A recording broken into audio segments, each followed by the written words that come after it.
Knowledge is power. और आज का हम लोग का जो टॉपिक है दैट इज इंडिफरेंस कर्व का फीचर्स।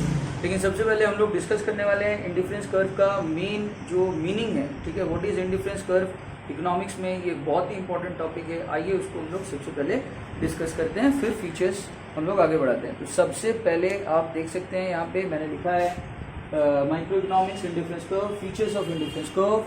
सबसे पहले मीनिंग, तो मीनिंग क्या है देखिए मैं रीड करके सुनाता हूँ, उसके बाद मैं एक्सप्लेन कर दूंगा। It is a curve which shows various combinations of any two goods such as apples and oranges which give the consumer equal level of satisfaction। मतलब ये कर्व है जहाँ पे हर एक लेवल पे इक्वल लेवल ऑफ सेटिस्फैक्शन, हर एक point पे equal level of satisfaction मिलता है। हर एक पॉइंट एक कॉम्बिनेशन को दिखाता है, एक combination of any two goods, कोई भी दो गुड्स आप ले सकते हैं, but they should be substitute goods, ठीक है, कोई भी दो सब्स्टिट्यूट जैसे एप्पल्स, ऑरेंजेस, टी, कॉफी, इस तरह का कुछ भी आप कॉम्बिनेशंस आप गुड्स ले सकते हो।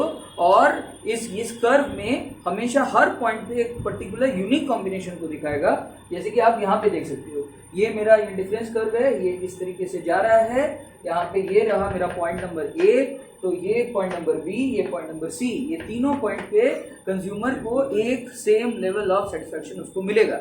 ए पॉइंट पे हो सकता है, यहाँ पे देखिए एप्पल्स ऑरेंजेस का कॉम्बिनेशन है, यहाँ पे एक्स एक्सिस पे आपका एप्पल्स है, वाई एक्सिस पे आपका ऑरेंजेस है, तो हो सकता है इस तरह का ये पॉइंट हो कि जहाँ पे मान लीजिए कि एक एप्पल्स है, मान लीजिए 10 kg, ठीक है, कंज्यूमर कंज्यूम कर रहा है, जबकि ऑरेंजेस को वो कंज्यूम कर रहा है, ये वाला पॉइंट हो गया 50 kg। तो एप्पल्स 10 kg और ऑरेंजेस कितना kg? 50 kg। तो दिस इज अ कॉम्बिनेशन। वैसे ही बी पॉइंट भी एक यूनिक कॉम्बिनेशन को दिखाएगा, सी पॉइंट भी एक यूनिक कॉम्बिनेशन को शो करेगा, और हर एक पॉइंट पे equal level of satisfaction consumer को मिलेगा from the consumption of goods. इसके बाद हम लोग देखते हैं नेक्स्ट पॉइंट। तो नेक्स्ट पॉइंट क्या कह रहा है देखिए, नेक्स्ट पॉइंट बोल रहा है कि IC curve always slopes downwards from left to right. अब यहाँ पे इसका शेप से ही आपको पता चल गया होगा कि इसका जो शेप है वो नीचे की तरफ जा रहा है। देखिए शुरुआत यहाँ से हुआ और ये क्या करता गया, ये नीचे स्लाइड करता चला गया। इसका मतलब क्या हुआ कि it always slopes downwards from left to right. तो this is a very very unique feature, ठीक है। ये सारे चीजों का रीजंस आप लोगों को पूछा जाएगा एग्जाम में कि why IC curve slopes downwards from left to right. तो मैं क्वेश्चन आंसर्स के पैटर्न में आप लोगों को आंसर्स लिखवा दूंगा, सबका रीजंस लिखवा दूंगा, ठीक है, कि क्यों ये सिचुएशंस अराइज करता है। लेकिन सबसे पहले फीचर्स तो जानना जरूरी है, तो फीचर्स, मेन फीचर्स हम लोग पहले जान ले रहे हैं। तो इसके बाद जो थर्ड वाला पॉइंट है वो आप देख सकते हैं। तीसरा पॉइंट कह रहा है कि IC curve is convex to the origin. तो दोस्तों कॉन्वेक्स का मतलब ये वाला शेप, ये जो आप शेप देख रहे हो ना, ये शेप, इस शेप को हम लोग कॉन्वेक्स शेप बोलते हैं। कॉन्वेक्स शेप में जो कर्व का जो शेप होता है वो ओरिजिन के तरफ मुड़ रहा होता है, ठीक है। और कॉन्केव शेप इसका जस्ट ऑपोजिट होता है, यहाँ पे कर्व का जो शेप है वो ओरिजिन से दूर जा रहा होता है, ठीक है। ये रहा आपका कॉन्केव शेप, ठीक है।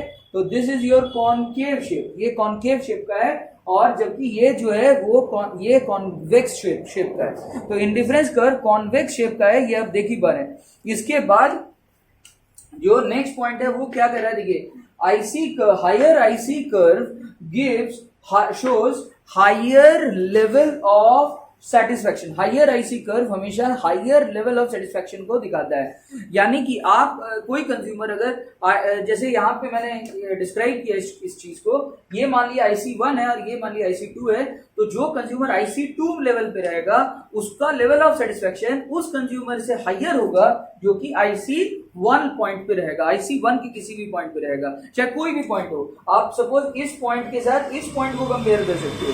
जैसे ये सपोज पॉइंट नंबर ए है ऑन IC2 और point number B suppose IC1 पे है, तो पॉइंट नंबर ए IC2 पे है which is a higher indifference curve, तो it will always offer you a higher level of satisfaction in comparison to any point on the lower indifference curve. इसके बाद आपका जो नेक्स्ट पॉइंट है वो भी आप देख सकते हैं, ये यहाँ पे मैंने नेक्स्ट पॉइंट को लिखा, तो this is my next point. तो नेक्स्ट पॉइंट क्या कह रहा है देखिए, no two indifference curves can cut each other, ठीक है, can cut each other, no two indifference curves can cut each other.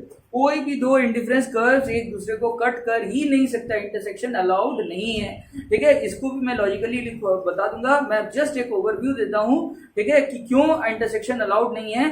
Because जब पॉइंट ऑफ इंटरसेक्शन हो जाता है ना, जब दो आईसी कर्व्स एक दूसरे को कट कर देता है, तो उस पर्टिकुलर पॉइंट पे हायर इंडिफरेंस कर्व और लोअर इंडिफरेंस कर्व का जो जिस पॉइंट पे वो कट कर रहा होता है वहां पे सेम लेवल ऑफ सेटिस्फेक्शन मिलना चाहिए, क्योंकि पॉइंट ऑफ इंटरसेक्शन का मतलब कटिंग पॉइंट होता है। कटिंग पॉइंट का मतलब उस पर्टिकुलर पॉइंट पे सेम लेवल ऑफ सेटिस्फेक्शन दो अलग अलग इंडिफरेंस कर्व्स ऑफर करेगा, जबकि ये पॉसिबल ही नहीं है, क्योंकि ये वो मेजर जो मेन रूल है उसका, इंडिफरेंस कर्व का जो मेन फीचर है उसी को फिर उल्लंघन कर देगा। उसका ये रूल होना चाहिए कि higher indifference curve should offer higher level of satisfaction. तो अगर हायर और लोअर इंडिफरेंस कर्व आपस में कट कर जाएगा तो सेम लेवल ऑफ सेटिस्फेक्शन दे देगा, तो वो चीज कभी पॉसिबल ही नहीं हो पाएगा। बात समझ में आ रहा है आप लोगों को? तो वो पॉसिबल, हाँ वो पॉसिबल ही नहीं हो पाएगा। क्यों? क्योंकि हायर इंडिफरेंस कर्व जो है वो always higher level of satisfaction offer करना चाहिए। तो ये हम लोगों का रूल है। अच्छा, अब देखिए, आप तो ऑलवेज, कोई भी कंज्यूमर हमेशा IC2 पे रहना चाहिए। कोई आदमी बेवकूफ थोड़ी है कि वो IC1 पे सेटिस्फाइड रहेगा। IC1 से उसको तो बेटर सेटिस्फेक्शन उसको IC2 दे रहा है, और इससे भी अगर ऊपर कोई लेवल ऑफ कोई तीसरा कोई इंडिफरेंस कर्व IC3, वो तो और ज्यादा अच्छा है। तो कोई भी कंज्यूमर हमेशा हायर इंडिफरेंस कर्व के पॉइंट पे, किसी पॉइंट पे रहना पसंद करेगा, क्योंकि उसको मालूम है कि उसको ज्यादा सेटिस्फेक्शन मिल पाएगा। जैसे एक एग्जांपल देते हैं, मान लीजिए कि आपके पास 5 किलो सोना है और 50 किलो जो है सिल्वर है, तो 5 किलो सोना और 50 किलो सिल्वर आपको जो सेटिस्फेक्शन लेवल ऑफर करेगा, ऑब्वियस सी बात है 50 किलो सोना 150 किलो सिल्वर उससे ज्यादा सेटिस्फेक्शन देगा, ज्यादा आपको इकोनॉमिक बेनिफिट जनरेट करके देगा, इसमें कोई डाउट नहीं है, ठीक है। तो हर कोई तो कोशिश करेगा ना कि हम हायर लेवल ऑफ सेटिस्फेक्शन को रीच कर जाए, लेकिन ये चीज पॉसिबल सबके लिए नहीं हो पाएगा, ठीक है। क्यों? क्योंकि आपका इनकम लेवल बोल करके भी कुछ चीज होता है। आपका इनकम या आपका बजट जो है वो आपको प्रिवेंट करता है, वो आपको रोकता है हायर इंडिफरेंस कर्व को अचीव करने से। तो this is the main thing. तो हम लोग क्या करेंगे, ये तो इंडिफरेंस कर्व का सेपरेट एक एनालिसिस हम लोग करें, इसके बाद इंडिफरेंस कर्व के साथ बजट लाइन को साथ में लेकर के कंपैरिजन करके मैं आप लोगों को दिखा दूंगा। तो दिस इज द सिचुएशन। अच्छा, अब मैं वीडियो को आगे बढ़ाऊंगा। हाँ दोस्तों, continuing with the video, now we are going to discuss certain questions and answers, ठीक है। तो हर क्वेश्चन एग्जाम के लिए बहुत ही ज़्यादा इंपॉर्टेंट क्वेश्चन, मैं कुछ क्वेश्चन को सिलेक्ट किया हूँ, ठीक है। वो जो इंपॉर्टेंट क्वेश्चंस एग्जाम के लिए बहुत ही ज़्यादा इंपॉर्टेंट है, उसको हम लोग यहाँ पे डिस्कस करेंगे। तो आइए देखते हैं क्वेश्चन नंबर 1 क्या है। देखिए, सबसे पहले क्वेश्चन नंबर 1, तो क्वेश्चन नंबर 1 कहता है, state the principal reason as to why indifference curve slope. हाँ दोस्तों, let's start the first question, that is state the principal reason as to why indifference curve slope downward from left to right. तो आप लोग यहाँ पे देख सकते हैं, सबसे पहला क्वेश्चन का आंसर मैंने किया, we know that more consumption of any goods gives more satisfaction to any consumer। ये सबको को पता है कि जैसे जैसे हम लोग ज़्यादा से ज़्यादा गुड्स कंज्यूम करेंगे, हम लोग का जो ओवरऑल सेटिस्फेक्शन है, मार्जिनल यूटिलिटी का बात नहीं कर रहा हूँ मैं, ओवरऑल टोटल यूटिलिटी का बात कर रहा हूँ। तो टोटल यूटिलिटी क्या होता है, वो बढ़ता चला जाता है जैसे जैसे हम लोग ज़्यादा से ज़्यादा कंज्यूम करते जाएंगे गुड्स एंड सर्विसेज, तो हम लोग को ज़्यादा से ज़्यादा सेटिस्फेक्शन मिलता जाएगा। सिंपल सा बात है। जैसे आपको अगर लड्डू पसंद है, आपने 2 लड्डू खा करके जितना आपको सेटिस्फेक्शन मिलेगा, 4 लड्डू खाइए तो उससे ज़्यादा सेटिस्फेक्शन मिलेगा। ये एकदम कॉमन लॉजिक है, आम बात है, ठीक है। इसके बाद अब हम लोग इसके बारे में आइए चर्चा करते हैं कि जब व्हेन एनी 2 गुड्स, ठीक है, दिस इज कॉल्ड एज, अच्छा इस सिचुएशन को क्या कहा जाता है, this is called as monotonic preference of a consumer. इसको हम लोग मोनोटॉनिक प्रेफरेंस बोलते हैं किसी भी कंज्यूमर का। तो आप लोग यहाँ पे देख सकते हैं, therefore when 2 goods are consumed at the same time, जब 2 गुड्स को हम लोग कंज्यूम करते हैं साइमल्टेनियसली कंज्यूम करते जाते हैं, तो and we are required to keep the satisfaction level unchanged for a consumer, when more quantity of one goods must be combined with less quantity of another goods. ठीक है, this leads to the downward slope of the indifference curve from left to right. अब देखिए, जैसे कि मैंने अभी discuss किया कि ज्यादा से ज्यादा गुड्स आप कंज्यूम करते जाओगे तो आपका सेटिस्फैक्शन लेवल बढ़ता चला जाएगा. अब आपको एक नहीं बल्कि दो गुड्स संभालने के लिए बोला जा रहा है. 2 गुड्स एक साथ कंज्यूम करो, तो ऑब्वियस ही बात है कि दोनों गुड्स में से एक गुड्स का कंजम्पशन अगर बढ़ेगा तो दूसरा का तो आपको घटाना होगा ना, नहीं तो आपका सेटिस्फैक्शन लेवल तो ओवरऑल बढ़ता चला जाएगा. जैसे सपोज फॉर एग्जांपल आपको लड्डू पसंद है और पेड़ा भी पसंद है, तो आपको आप 2 लड्डू और 1 पेड़ा पहले कंज्यूम किए, तो 2 लड्डू और 1 पेड़ा के बदले में 4 लड्डू और 2 पेड़ा आप कंज्यूम करोगे तो आपके लिए क्या हो जाएगा, आपका सेटिस्फैक्शन तो और ज्यादा बढ़ जाएगा. यहाँ पे आपको सेटिस्फैक्शन लेवल को सेम रखने के लिए बोला जा रहा है, तभी तो इंडिफरेंस कर्व फॉर्म होगा. जहाँ जब सेटिस्फैक्शन लेवल क्या होगा, सेम टू सेम रहेगा, तो आपको सेटिस्फैक्शन लेवल को कांस्टेंट रखना है. सेटिस्फैक्शन लेवल को ना तो बढ़ाना है ना तो घटाना है. तो इसको करने के लिए, हासिल करने के लिए क्या करना होगा, एक गुड्स का कंजम्पशन को अगर बढ़ाना होगा तो दूसरा गुड्स का कंजम्पशन को क्या करना होगा, घटाना पड़ेगा, अदरवाइज ये पॉसिबल नहीं हो पाएगा. तो इसीलिए क्या होता है कि हम लोग का दिस लीड्स टू, अब जब हम लोग एक गुड्स का कंजम्पशन बढ़ा करके दूसरा गुड्स का कंजम्पशन हम लोग घटाते हैं तो हम लोग का एक ऐसा ग्राफ बनता है, एक ऐसा शेप बनता है, ठीक है, जो कि एक कर्व का जन्म देता है. और ये जो कर्व होता है it is a downward sloping curve from left to right, और इसी का नाम हो जाता है इंडिफरेंस कर्व. तो ये बहुत ही सिंपल सा रीजन है, एक का कंजम्पशन बढ़ेगा तो दूसरा कंजम्पशन घटाना होगा, तभी सेटिस्फैक्शन लेवल कांस्टेंट रहेगा, अदरवाइज सेटिस्फैक्शन लेवल कांस्टेंट नहीं रहेगा, या तो बढ़ जाएगा नहीं तो घट जाएगा. ठीक है, अच्छा, ये तो हो गया मेरा क्वेश्चन नंबर 1. मेरा क्वेश्चन नंबर 2 आप देख सकते हैं. क्वेश्चन नंबर 2 है व्हाट इज एमआरएस. अच्छा, अचानक से मैं एमआरएस पे क्यों ध्यान दे रहा हूँ, इसका सिंपल सा लॉजिक ये है कि जो सेकंड फीचर जो है, नेक्स्ट जो फीचर है वो डिस्क्राइब करने के लिए मेरे को एमआरएस को एक्सप्लेन करना पड़ेगा. तो व्हाट इज एमआरएस. एमआरएस का फुल फॉर्म पहले मैं एक्सप्लेन कर रहा हूँ. तो MRS refers to marginal rate of substitution. ठीक है, ये आप देख सकते हैं. तो एमआरएस का फुल फॉर्म ही होता है मार्जिनल रेट ऑफ सब्स्टिट्यूशन. क्या होता है ये, it is the rate at which the consumer is willing to substitute one goods with another. ये ऐसा रेट है जिसमें कंज्यूमर विलिंग रहता है, कंज्यूमर रेडी रहता है एक गुड्स को दूसरे गुड्स से सब्स्टिट्यूट करने के लिए. ठीक है, मतलब रिप्लेस करने के लिए. सब्स्टिट्यूट करना मतलब रिप्लेस करना. In other words it is the rate of sacrificing one good से Y for consuming more of another good से X. मतलब यहाँ पे एक गुड्स को सेक्रीफाइस करके हम लोग दूसरा गुड्स को ज्यादा से ज्यादा कंज्यूम करते हैं. तो सेक्रीफाइस करने का जो रेट होता है उसी रेट को हम लोग यहाँ पे मार्जिनल रेट ऑफ सब्स्टिट्यूशन बोलते हैं. ठीक है, तो फॉर्मूला मैंने दिया है, MRS is equal to delta Y by delta X. अब ये डेल्टा का मतलब क्या होता है, डेल्टा एक ग्रीक अल्फाबेट है, इसका ग्रीक लैंग्वेज में डेल्टा का मतलब ही होता है change.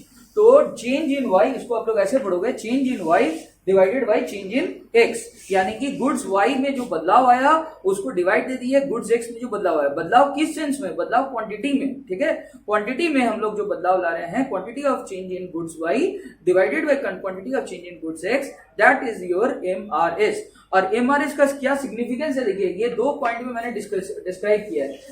MRS represents the slope of the indifference curve. ये स्लोप को रिप्रेजेंट करता है. स्लोप क्या होता है आप देख लीजिए. स्लोप इस चीज को बोला जाता है, जैसे मान लीजिए ये आपका इंडिफरेंस कर्व है. ठीक है, तो ये आपका इंडिफरेंस कर्व है.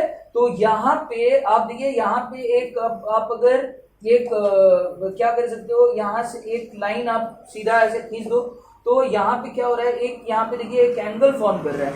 ये जो एक एंगल फॉर्म कर रहा है, यही एंगल को हम लोग अगर थीटा से डिनोट कर रहे हैं, ये थीटा जो एंगल है दैट इज द स्लोप. ये स्लोप है आपका. बात समझ में आ रहा है, मतलब जो एंगल बना रहा है curve with respect to a straight line, that is basically called as the slope. और वो स्लोप का वैल्यू कितना हो जाएगा, वो स्लोप का वैल्यू हो जाएगा delta Y divided by delta X. तो ये बहुत ही सिंपल सा लॉजिक है. आपको एक कर्व जब ले रहे हो, एक टेंजेंट भी ड्रॉ करो उस कर्व का किसी पॉइंट से. टेंजेंट का मतलब क्या होता है, टेंजेंट एक ऐसा लाइन होता है, एक स्ट्रेट लाइन होता है जो किसी भी पॉइंट को बस छू के क्या कर जाए, निकल जाए. उसको उसके अंदर कर्व को कट नहीं करना है, इंटरसेक्ट करके घुसना नहीं है. ठीक है, आप यहाँ पे देख सकते हो, ये अगर कर्व है तो आपको क्या करना है, टेंजेंट इस तरह का होता है. टेंजेंट घुसेगा नहीं, टेंजेंट क्या करेगा, जस्ट छू के किसी भी पॉइंट को छू करके, मेरा तो ठीक से बना नहीं, ठीक है, हाँ, मतलब just touch and go, touch and go. ठीक है, दैट इज अ टेंजेंट. ठीक है, आप बेटर तरीके से हम यहाँ पे आपको बता सकते हैं. ठीक है, ये देखिए, ये अगर कर्व है तो it will just touch and go, it will just touch and go, एक पॉइंट पे टच करके नीचे निकल जाएगा। तो इस तरह का सिचुएशन होगा, एकदम नीचे जस्ट टच करके निकल जाएगा।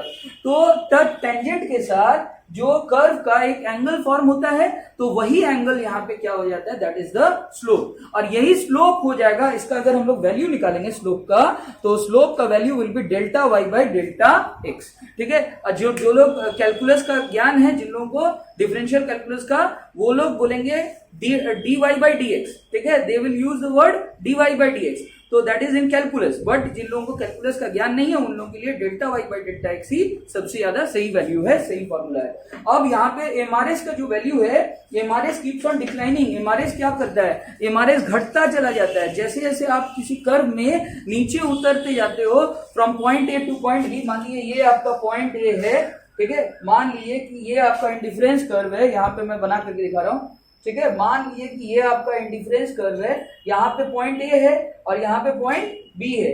तो आपने पॉइंट ए से आप पॉइंट बी में जब जाओगे, तो क्या होगा, पॉइंट ए का जो एमआरएस का वैल्यू रहेगा, पॉइंट बी का एमआरएस का वैल्यू उससे कम रहेगा। तो A will have a higher MRS, A will have higher MRS. तो ए का एमआरएस का जो वैल्यू होगा वो हायर होगा, बी का एमआरएस का वैल्यू लोअर होगा। ये एमआरएस का बहुत बड़ा फीचर है, और बेसिकली इसी वजह से जो एमआरएस का घटता हुआ वैल्यूज की वजह से, डिक्लाइनिंग एमआरएस की वजह से, ये कॉन्वेक्स शेप का बन जाता है। ठीक है, it gives rise to the convex shape of the indifference curve. तो आपको अगर कोई भी डाउट हो रहा है, you can ask me in the comment box, I will try to answer all of your questions.